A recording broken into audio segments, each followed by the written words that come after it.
Hello everyone, welcome back to my another mini vlog. Aifle ahilo আজি বজাৰলৈ বুলি এই ঘৰত যিহেতু বিয়াৰ পৰিৱেশ জানি আৰু কিমান বজাৰলৈ আহি থাকিবলগীয়া হয় আগবেলাখিনি আহিলে পিছবেলাখিনি আহিবলগীয়া হয় আৰু পিছবেলা সময়ত আজি আমি আহিছো এনাই মই নিয়ৰ লগতে এনে উলমি আহিছে আৰু যোন বজাৰলৈ আহে মতলব নাই হি লগত উলমি আহিবই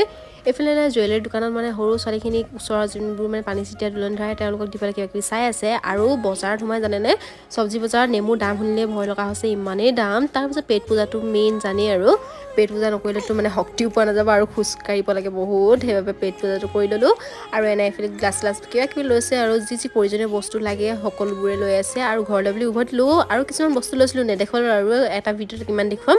আপোনালোকক যে কৈছিলোঁ বেটীৰ কাপোৰবোৰ দেখুৱাম বুলি এইফালে দেখিছেনে বেটীৰ কাপোৰবোৰ এইটো আমি দিছোঁ জোতাযোৰ এনাইকে দিছে